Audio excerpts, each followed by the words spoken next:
আপনি আবার অন্য দিকে নিয়েন। কিছু মানুষের বুদ্ধি শুধু উল্টা উল্টা কাজ করে, মনে করে যে হ্যাঁ খুব ভালোই লাগছে, বিপদে যখন পড়বেন তখন টের পাবেন।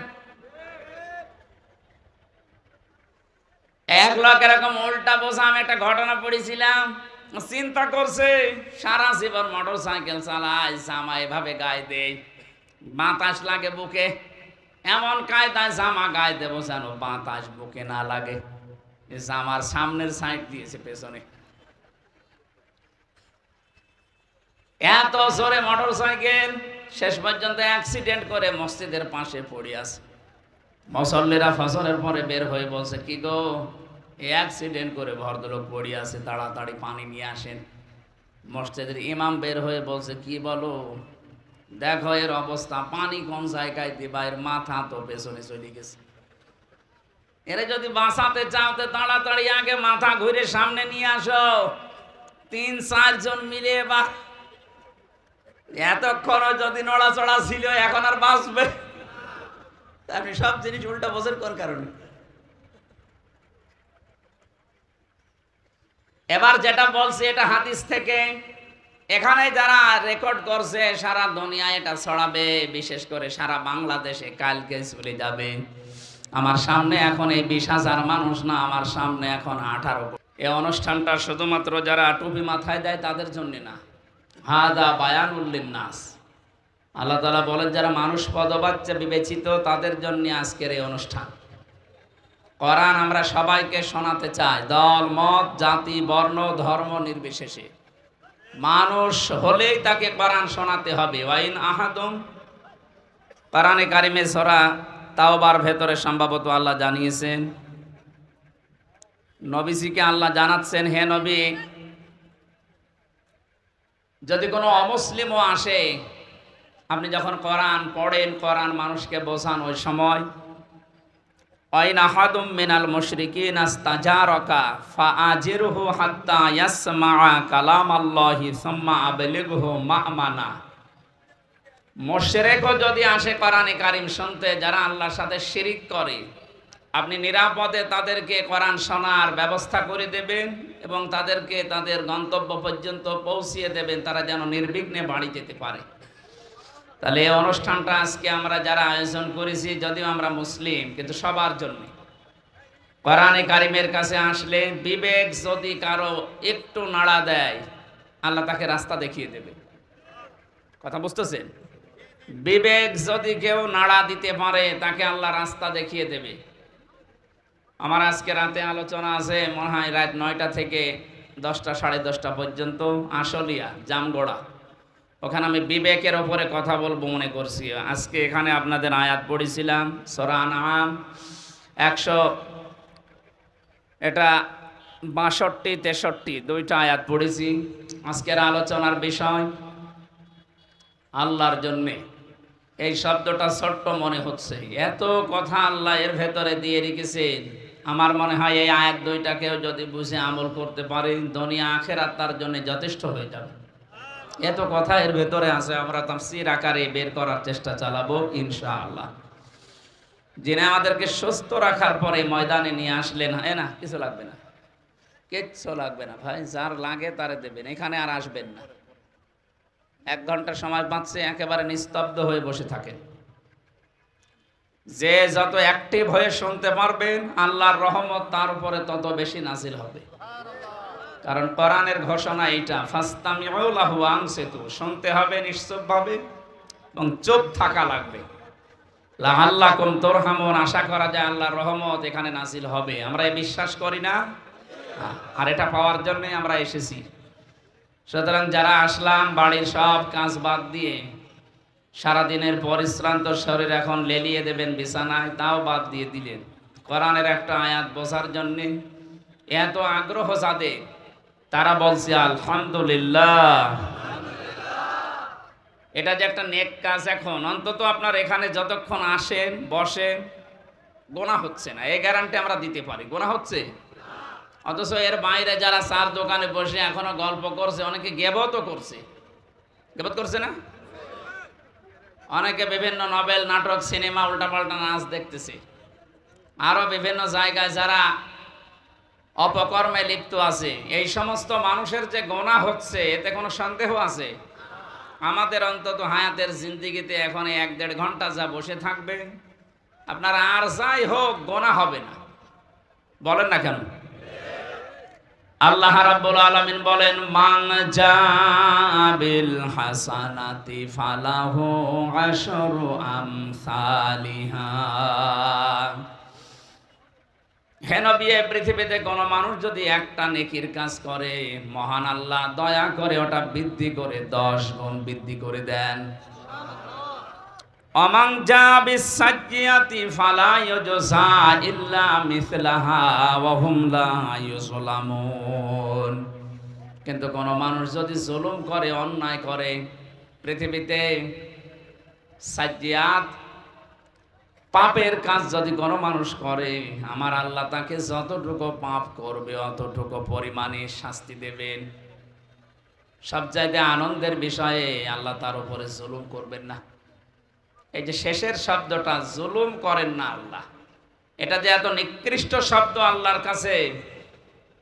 আল্লাহর সাথে কেউ যদি জুলুম করে, আল্লাহ হয়তো তাকে মাফ করে দেবেন, কিন্তু সৃষ্টি জগতের কারো সাথে কারো যদি জুলুম হয়ে যায়, আল্লাহ তাকে মাফ করবে না যতক্ষণ ওই মাজলুম তাকে মাফ না করে।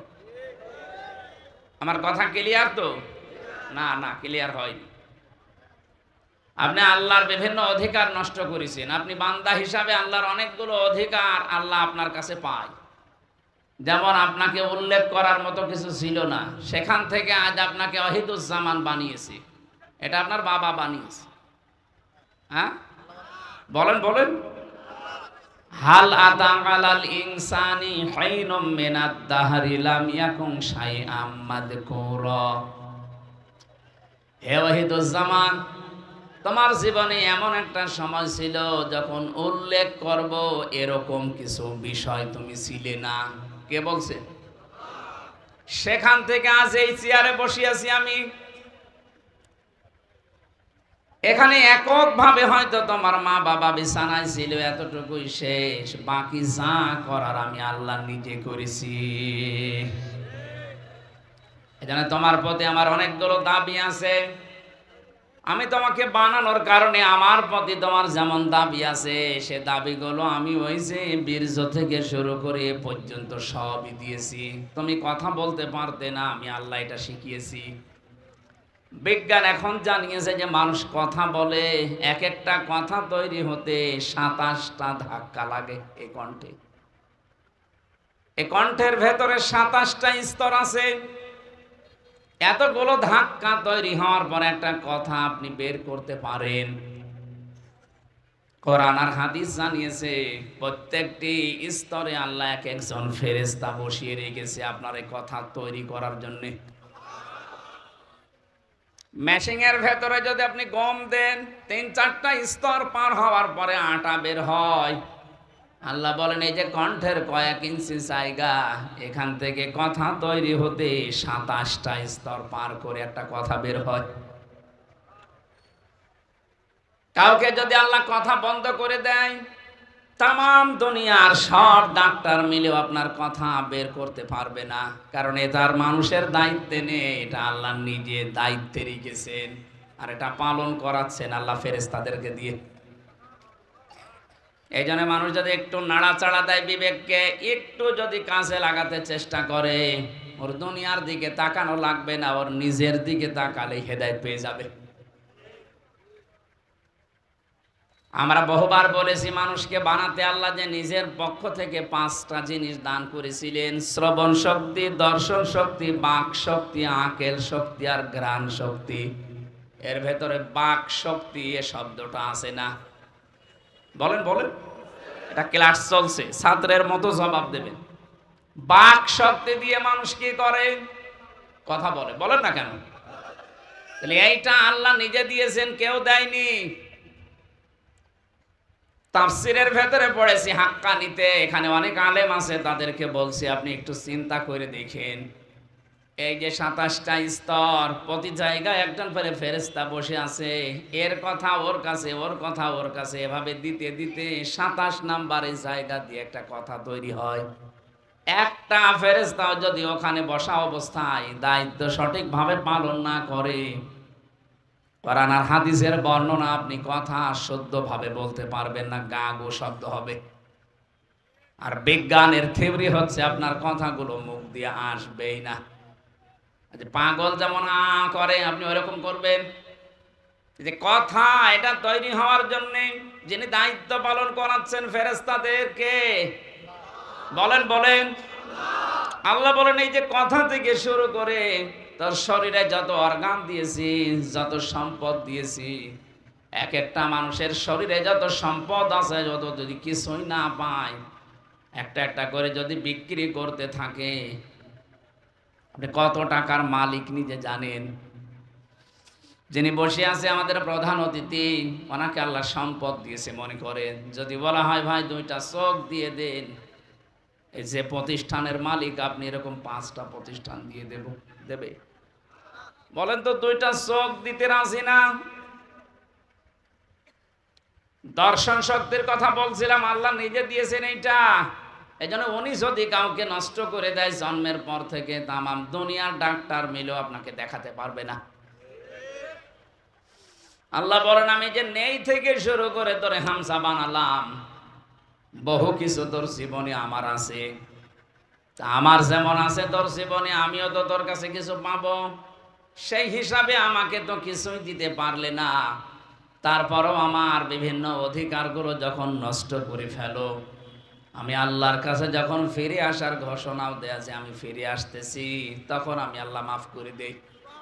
কিন্তু আমার সৃষ্টি যারা এই পৃথিবীর আমরা 18,000 মাখলুকাত বলি, তার চাইতেও বেশি আছে।